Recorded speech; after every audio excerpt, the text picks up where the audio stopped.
What's going on, ladies and gentlemen? Welcome to another episode of Locked On Bulls. On today's episode, we got DeMar. He said no to joining the Warriors. Also, is P. Will the weakest link in the Chicago Bulls starting five? And then lastly, we'll talk about Bulls moments that live in our head rent-free. All that and more on today's Locked On Bulls. You are Locked On Bulls, your daily podcast on the Chicago Bulls. Part of the Locked On Podcast Network, your team every day.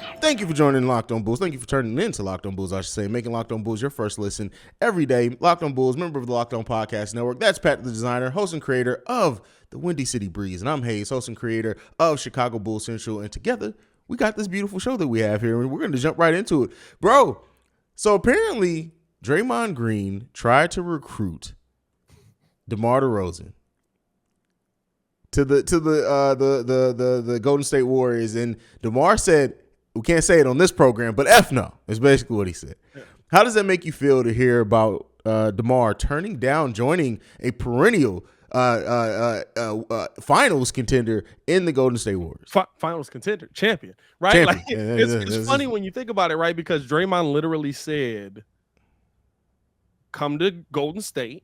Mm-hmm. We're going to win a championship if you come to Golden State.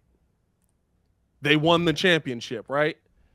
So you have to think about, like, AK has now made Acme. I want to make sure I include Mark Eversley. Acme has made the Chicago Bulls a spot where people are like, yeah, I see what they got going on over there, but I kind of want to come over here now. I kind of want to see what we can build over here. And it also speaks to the kind of person that DeMar is, right? Like, especially when you hear DeMar kind of talking about what he was going through and how, like, you know, a lot of those big names get signed first day, and at certain points, people were talking about him taking a veteran minimum and things like that, and it sent him into a depression and then pissed him off completely, which is why you saw what we saw last season, right? But when you think about that, DeMar is somebody that's really paying attention to the narratives, and I think that this actually adds to the legacy that DeMar DeRozan has built inside of the NBA.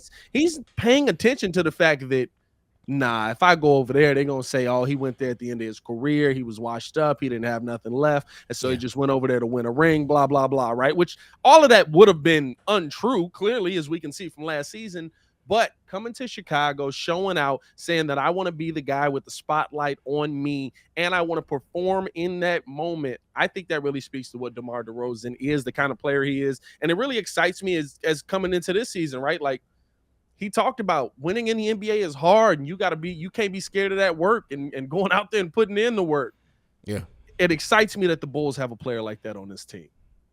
For sure. And I know there are going to be people like, well, what about DeMar in the playoffs and things like that? Well, we're not talking about that right now. But everything that DeMar has brought to the Chicago Bulls in just his little bit of time here, like we're looking at a year, right? A year since he signed here has been huge. And DeMar is one of those players that he's a get because of how he changes your culture. We talk about, yes, AK and Eversley have done great work to change the culture, but bringing in a player like DeMar DeRozan kind of solidifies that for the players that are there night in and night out with DeMar. And are the Bulls becoming a destination? Yes. Now I know there are going to be some people that ask, hey, well, why didn't they get better free agents this offseason?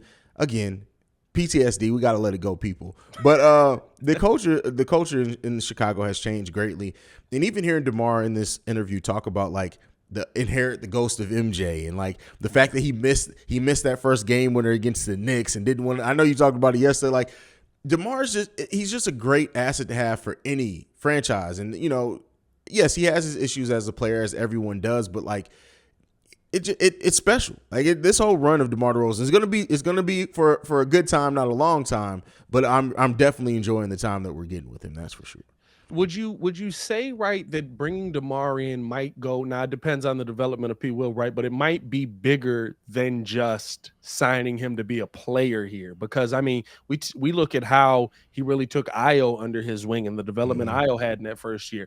Depending on what P. Will does this year, right, I said if he takes an eighth of the mindset that DeMar DeRozan has, we've got a dangerous player on our hands. Like, could it be like a chess move signing where, yeah, I want to win now. I want to be better now. But I know that DeMar DeRozan is going to make the players that he plays with get to a different level.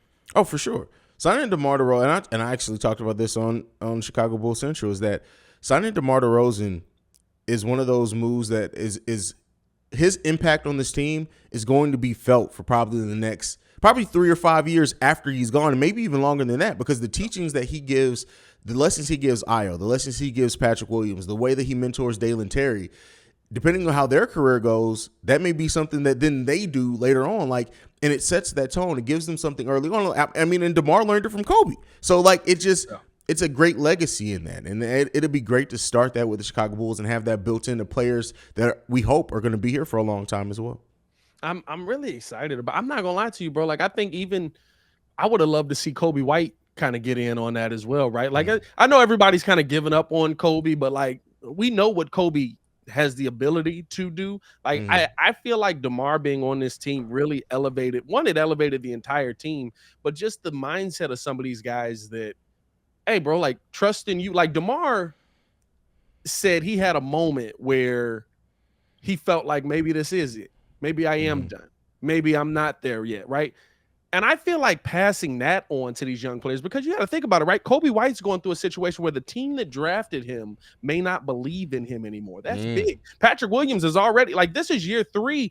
That's why Patrick Williams goes out there and works with him, right? Because he realizes, like, this is year 3. Like, I need to be taking that next step. I need to be becoming this player that was the 4th pick in the draft. Like, that weighs on these guys, the mental aspect. And so for me, I think that's the biggest part where DeMar can actually help a lot of these guys out. And even Ayo coming in with no fear. I think Ayo might have had that in him already. But when somebody puts that battery in your back, like, no, go kill him.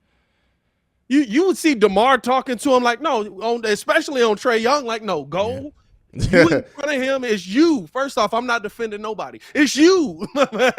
So I think that's such a big thing that the Bulls have incorporated as well, especially with these young guys. I love to see that. Do you think Ayo claims Trae Young on his taxes next year, since that's his son? Ooh. Hey, this is my only fear, right? Like, Trae Young hears all of this and he's like, I'm finna torch this. Like, we get nothing but like 6 40-point games next season.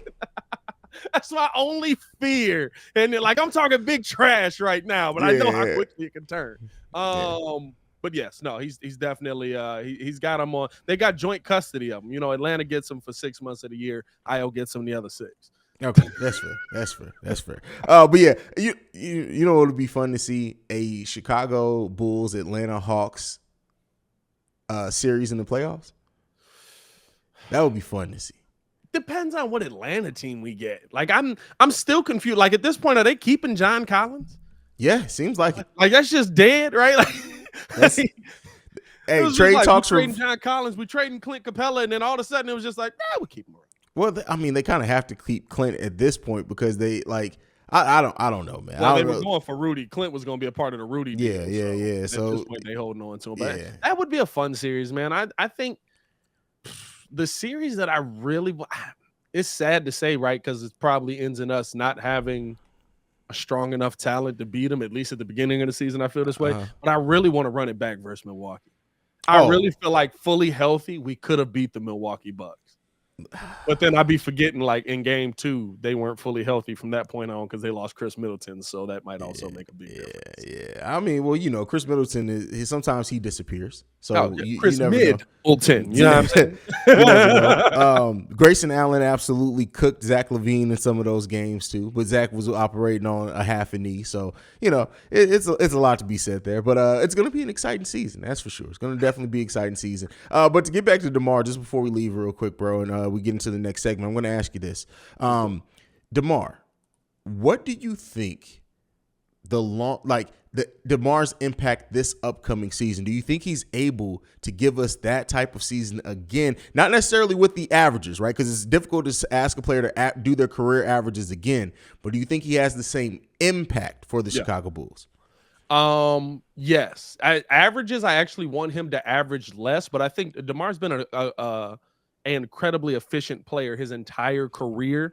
And I kind of talked about this yesterday as well, right? DeMar leads the NBA in clutch buckets since 2012. That's crazy, bro. 64 clutch buckets. And so for me, right, like I almost want to see Zach LaVine and DeMar DeRozan. Not to say Zach, I don't want to see Zach LaVine taking that shot. Zach's knocked down some big shots for the Bulls as well.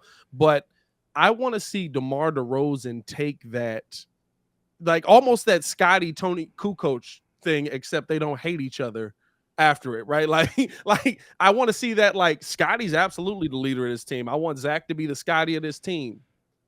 But when you've got somebody with a stat like that, it's tough for me to say take the ball out of his hands for those clutch buckets. So I kind of want to see DeMar being that guy closing out the game. And I think both things can be true. Zach can still be your number one option and your leader, and DeMar can be the dude that's really good at closing out games.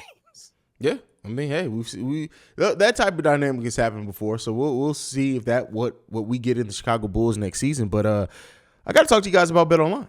And this before we get into the next subject, we'll talk about Pat Williams. But BetOnline is the fastest and easiest way to check in on all your betting needs. Find all your sports, find all your favorite sports and events at the #1 online source for odds, lines, and games. Find reviews and news of every league, including Major League Baseball, NFL, NBA, NHL, combat sports, esports, and even golf. BetOnline continues to be the top online resource for all your sports wagering information, from live in-game betting, scores, and podcasts that have you covered. Head to BetOnline today or use your mobile device to learn more about the trends and action.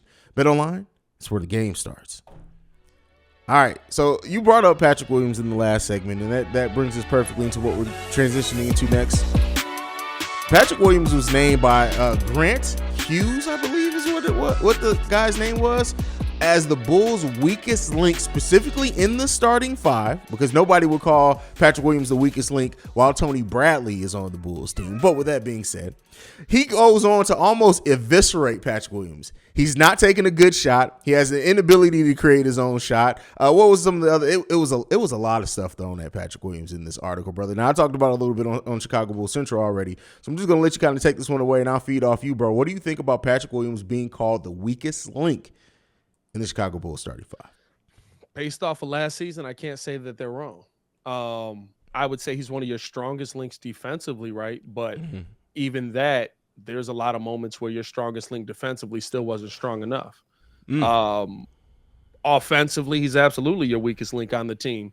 Now, do I think that there's some scheme that goes into play there? Yeah. Do I think that there's some things that could change that could make him stronger in there? Yeah. And I hope Billy Donovan does make some adjustments there where he's getting some better looks in that situation. But he was your fourth option last season. And so at least coming into this season, right, I can't say that he's absolutely wrong. The thing that I will say is that I'm expecting a ton of growth from Patrick Williams, and I'm expecting him to become that number 3 option on this team. But you're also basing that on 17 games there, Grant. Yeah. And so, like, I have a tough time saying, yeah, he's the weakest link and we should eviscerate him. When we saw him for 17 games, and I would say in about 12 of those games, he played pretty well, even dropping, what do you have? Couple of 15 to 18 point games in the regular season, a 36 point game, a couple 20 point games in the playoffs versus Giannis, where he was relied on to score, right? Like, I understand, like, the Bulls got blown out and were struggling, but you can't just overlook the things that he actually did on the court and say that this guy's going to be terrible next season. And I'm against making hard proclamations on anybody that I haven't seen do it. That's fair. Patrick Williams, like, to your point, like, once he did kind of, because it took some time to work himself back in, right? He started off very slow. He was coming off the bench. He then had a 10-point game March 31st, a 12-point game April 2nd, a 18-point game April 5th, another 5-point game April 6th, 15-point game April 8th, and then a 35-point game to end the season in Minnesota. Offensively, he does need to come along. I've been very, harsh, I think, at times on Patrick Williams about his offense and needing to be more aggressive, but I understand why, right? I understand why. You're playing on a team with all-stars. It's difficult as a 20-year-old player to get shots. Yeah. But he does need to develop his offense. Now, here's what I'm gonna throw back to you, though. What type of defender do you think Patrick Williams is when it's all said and done? And there's a lot of different types. So there are shutdown, lockdown defenders. There are disruptive defenders. There are active defenders that just, they're all over the place. I don't think that Yeah, and I'm trying to be fair in this. Like, I don't think we've ever seen a game where Patrick Williams has shut anybody down. He's done great things defensively. But do you think Patrick Williams has that lockdown defense potential? Because, like, for example, Luau had games where he absolutely shut down Carmelo Anthony early in their careers. So do you think do we see that from? I think when you talk about it, right, I see him more as a Andre Iguodala type defender, Kawhi Leonard type defender. Because when you think about it, right, like you don't shut anybody down in the NBA. I don't remember the last time somebody got shut down. But when you look at how Kawhi and Andre Iguodala make people work, and I'm talking about in the finals, right? I'm not talking about like last season. Like over a career, right? Like when you look at how they make people work, like I was a person that didn't believe Andre Iguodala deserved that MVP. Because I was like, you're talking about the MVP that like LeBron averaged 30 in the finals on him. But then when you go look at it, right, he's averaging 30, but it's on 30% shooting. I believe LeBron had an 18% game in that series, right? Like, and he still put up 28, but it's on a ton of shots. I think Patrick Williams has the ability to be that kind of defender. I don't think that he'll be you're going to have 5 points when we leave this game type of player. I just don't think that type of player exists anymore. Maybe you're talking about Jimmy Butler, but when he does that, right, like what's the inverse? He scores 10 points in that game. Yeah. And maybe the defense is more important there, but we haven't seen it nearly as much since he's been in Miami. And it's really just about making people work for it. I think he's going to be that type of defender if I was to break it down, because I think that's what the Bulls need most. Somebody that's going to make these big names work. I mean, and to your point, to your credit, it's difficult. It's difficult to shut anybody down nowadays. But yeah, I like that as a ceiling for Patrick Williams defensively. Now, offensively, what do you think Patrick Williams' offensive ceiling is? And granted, very limited, right? I talked about it before. He averages like six shots per game in his career so far. Yeah. So I think his offensive ceiling to me, and now ceiling is tough, right? But at least what I expect out of him, if you give me that level of defense, and you got to understand, we have Zach LaVine on the team, we have all these guys on the team, right, that can score the ball. If you give me that level of defense, I just need Luol Deng numbers. Give me Luol Deng offense. You give me Luol Deng offense, I can justify you being here. I can justify you being the 18th or the 4th pick in the draft, right? Because you're talking about 18 to 20 points a game and one of the best defenders on any given night. That's what the Chicago Bulls need there, right? Like, would I love to have a superstar that's 25 and he's giving me lockdown defense every night? Absolutely. And I think he's got the intangibles to do that, but I wouldn't be upset. I wouldn't feel like we missed if you give me 18 to 20 points a game and you're the best defender on the floor every single night. All right. Well, there you go. There you have it. That's fair. That's fair. I'm looking at it like this. With Patrick Williams, he has so much potential, right? And we've seen it. He is so raw still. He has a lot of potential as a facilitator, as showing the ability to score. His shooting percentages in the splits, he shoots at an amazing percentage if you're just looking at the percentage numbers. Yeah. So even if with more volume, those percentage numbers come down some, you're still looking at a player that is like, his rookie season, he shot 39%. Second season, he shot 51%. Overall career, 41% from three-point range. That's three-point range. Overall, from field goal range, 48%. His rookie year, 52.9%. If you can get even around, I would say 42 to 45% shooting with higher volume, he's easily getting 12 to 14 points a game. With the defense that he plays, on top of that, and if that ability to facilitate gets used a little bit more, that's a solid player to me. That's a solid player. The question becomes, right, like for next year, I'd be fine with that. But the question becomes, right, is that the ceiling? Is that all he's able to give you? Because if that's all he's able to give you, while I don't know if there's a lot of players after him that I would be like, man, I really wish we had him, but I don't know if I could justify going P. Will at 4. Like, I would look at it and I'd be like, we got a good player. 4 was a little high. I mean, at the end of the day, it's not like we can retroactively. I get what you're saying, right? And I do agree. But for the nature of conversation, like, I get where people get at with that of the whole, well, is it worth the four? Once he's drafted, he's drafted. Like at the end of the day, we can't go back and draft him any lower. It's we just got about making him into a nice piece. Yeah, it's just about making him into the best player that he can be. Yeah. Like, and some people will never lose on that. Well, he was a 4th overall pick, but guess what? Okay, you got to move on, brother. You got to move on. But let's go ahead and move on ourselves. We're about to move into the last topic.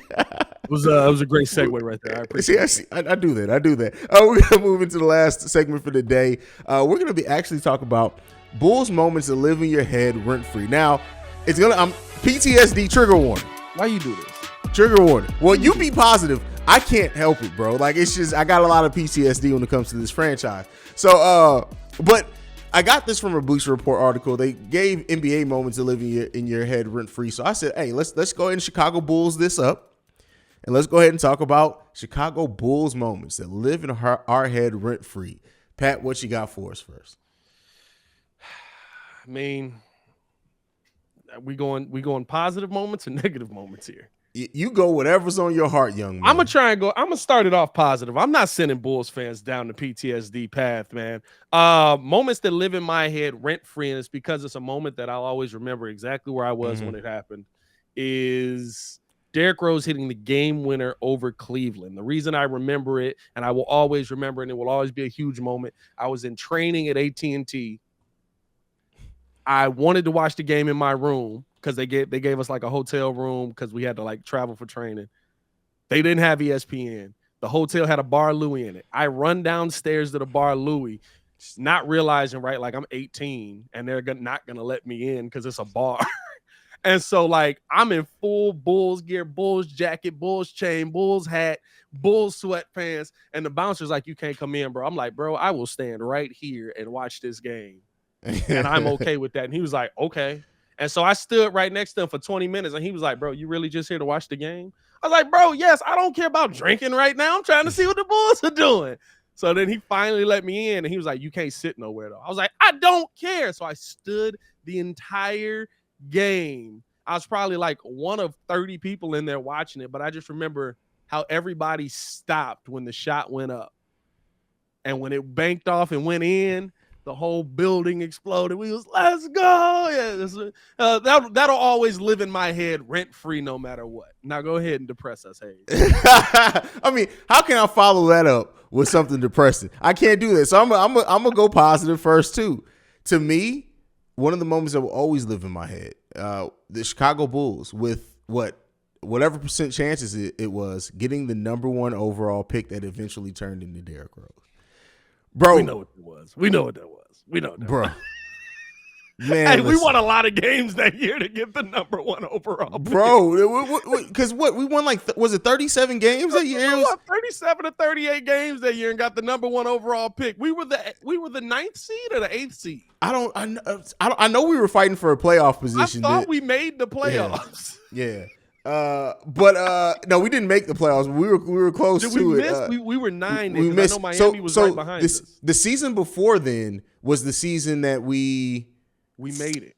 We made the playoffs. We were 41 and 41. 41 and 41, yeah. And then we had a down year after that, and it was like, what the heck? But we still weren't horrible. But to get the first overall pick with that, like, bro, like I remember when it happened, right? Because that back then it was like the top 3 picks were lottery picks. Now it's like the top 7 or something. I can't remember. No, it's the top 14 now, but the percentages were different.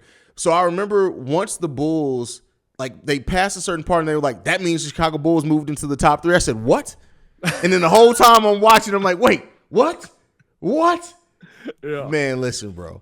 I lost my holy crap. And keep in mind, that was like it was like a week after the national championship game. So like I was Derrick Rose fever, bro. True. I recorded that national championship game on tape, bro. I watched that tape 3 times that summer preparing for Derrick Rose to be a Chicago Bull. So yeah, bro. Definitely one of the greatest moments. Only he could have. Hey, listen, free throws haunted him in the NBA too. Let me see. There's a moment, right, that will always live in my head rent free no matter what. And it's not a bad moment, but it's probably one of the funniest moments in Bulls history to me, and one of the moments where I was the most hype about this player in his entire Bulls career. And it's when The Bulls are playing the Boston Celtics. They get a steal. They're going off on the break. And for some reason, Rondo just decided to throw Kirk Hinrich into the thing. And Kirk Hinrich running up on Rondo, and Rondo backing up like, oh, no. Oh, wait a minute. I remember that. Like Rondo, the dude that will swing, right? Like backing up, just like, wait, hold on now. And Kirk just like, let's do it. Bro, that moment, I have probably rewatched that moment 100 times in the last year and a half, 2 years. Because it's just like when you go watch Bulls great moments, it's just one of those moments, bro, where it cracks me up every time to see Rondo in just pure surprise that this 6'4" white dude from Kansas was rolling up on him. Ready to swing. Now, granted, Kirk, come at it with your hands up, brother. You had hands down. I mean, think you took one to the chin. I'm not gonna lie, but it was a moment that always lives rent free in my head because it was just such a funny moment to see Rondo like move. Wait a minute, hold on now. What we doing? Oh man, one of the moments for me, I would say, is that, and I'm after this one is negative. I'm just letting you guys know. I'm warning you, PTSD warning. But I mentioned it before. The Bulls sweeping the defending champion Miami Heat in 2006. This was an amazing year for me. So let me just go over why this moment always lives in my head rent free. The Cardinals won the playoffs that year. My son was born that year. I worked at the Cardinal Stadium. That's why I always remember. My son was born that year. And then I got to see the Chicago Bulls sweep the defending champions. And I always remember Nocioni was interviewed after game 2 and said, we are not sweeping the Miami Heat. Yeah. And then for it to go on and happen, bro, I will never rewatch that series, bro. And I remember when they finally swept it, Ben Gordon was walking off the court and flexed his jersey like this, bro. And I was just like, it's such an amazing thing to be a fan of this franchise. And the flex was because, if I'm not mistaken, right, isn't that the same year Dwayne Wade one-legged half court knocked it down to beat us in Chicago? And he said, "This is my city."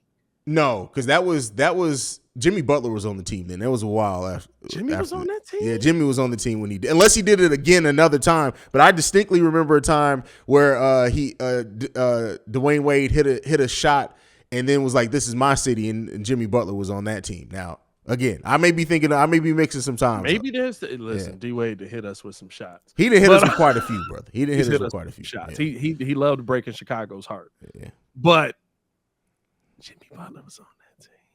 Unless I may be mixing up times. I don't remember Jimmy being on. Maybe you're right. I don't know. I don't remember it. But yeah, that was a great moment because that's the moment I think we all fell in love with Noach too, because Noach was hooping that series. and Ben Wallace. Shout out to Ben Wallace. He balled. Wallace. She made Shaq look like his baby in that series, bro. I remember a time that he blocked, that he literally had his hand on the ball and basically pushed it down. It wasn't even a block like a knock it out of hand. He just pushed it down. And it was like, hey, man, that dude, that's a strong dude. That is a strong man. Hey, that was that's probably the only thing Ben Wallace gave us. That and the fro, which the Bulls was such a terrible, bro. We were so bad back then. Like, Ben Wallace shows up, his whole thing is like the headband and the fro. They're marketing the headband and the fro, but they don't want him to wear the headband or the fro. It's like, come on, bro. What are y'all doing? Yeah. So Dwayne Wade hit that buzzer beater in Chicago. Just had to look it up. That was 2009.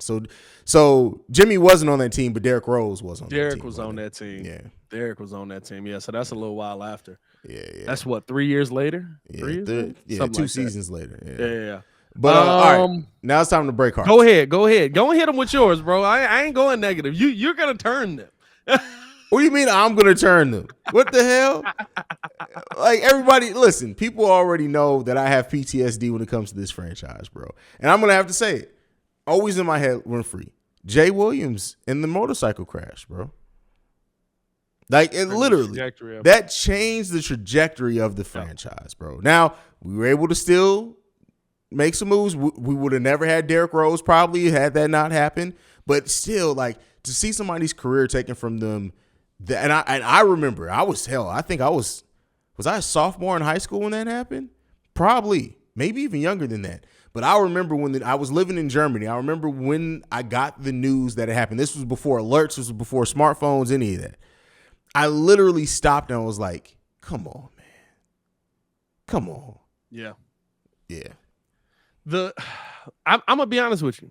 I'm gonna give it. I'm not going that far. That was a tough moment. I'm not gonna lie to you. And I'll give credit to PAX for bouncing back from that and still putting together really good, fun teams. Yeah. Because that's a moment that could destroy everything you had planned. So I always give PAX credit for building that team. I mean, that's where the Baby Bulls came from after that, right? Like, but the moment for me, and I recently had a PTSD moment on this, will always be the Chicago Bulls not bringing back Phil Jackson. I understand there was a lot of things going around that, right? Phil was going through a divorce, I think, at that time. He talked about in his book. Just had kind of run his course. Jerry Krause wasn't him and Jerry didn't see eye to eye. But this is why it's the moment for me, right? Going back to 1982. 1982. We're talking about 11, 12 coaches that have won NBA championships. Phil Jackson has 10 of those. The other guys that have most of them, Pat Riley, Spo, Kerr, Pop. 5 coaches in 40 years have most of your NBA championships. That tells you how hard it is to win in the NBA. And when you have somebody that can do it, you do not go away from it. And the biggest miss that the Chicago Bulls absolutely have is, wow, okay, we're going to rebuild this thing, building that next team without Phil Jackson to coach them, because that next team would have been amazing. Yeah. Ron Artest, Brad Miller, Elton Brand, Jay Williams when he was healthy at that time, right? That next team would have been amazing with Phil Jackson. I know there's a lot of things that go into it, but bro, like, you got to figure out how to put, and it's a Jerry Reinsdorf thing, right? Like, he's always going to side with the organization and the hierarchy. You got to figure out how to make that work. For sure. I feel where you're coming from with that one. PTSD moments be damn it, bro. All right, we got to end on something positive. Derrick Rose winning the MVP. There you go. I was going to rookie of the year. I'm not going to lie to you. The rookie of the year. Absolutely. That definitely. I will give you that. Because he went on a tear where it was like, oh, he cooking a lot of y'all. He cooking dudes. And then he went on to that Boston series after that. Come on. Oh yeah. That was Derrick Rose winning rookie of the year for me. And MVP is cool, right? But MVP, like, when Muggs be like, LeBron should have won it, I'd be like, yeah. I mean, yeah. Let's just be clear here. Yeah. But MVP, and that's why I always tell people, MVP is about as much as storylines as it is you can play on the court. 100%. Bulls were the best team in the East. Without Derrick Rose, they're not there. And yeah, was LeBron the better player that year? For sure. His numbers were ridiculous that season, but he didn't win it. But all right, bro, go ahead and send us home, man. Hey, man, appreciate y'all for tuning in and showing love. First things first, y'all rocking with this background? Y'all see this new background in this one, man? Shout out to me out here. No, follow me on everything at Pat the Designer. Follow us both on everything at Locked On Bulls. The Instagram been going up, man. I think our last 5-6 videos and done 6,000-7,000 views on that month. So make sure to tune in with us on the Instagram as well. Got a lot of content coming your way. There you go. You can follow me at CEO Hayes, at CEO Haize. And thank you for making Locked On Bulls your first listen. Now for your second listen, go and check on Locked On NBA, where the Locked On analysts break down everything going on in the NBA, from the latest news, rumors, and developments in 30 minutes or less. You can get them wherever you get your podcasts. But this, for Pat the Designer, I'm Hayes. This is Locked On Bulls, and we out, y'all. Peace.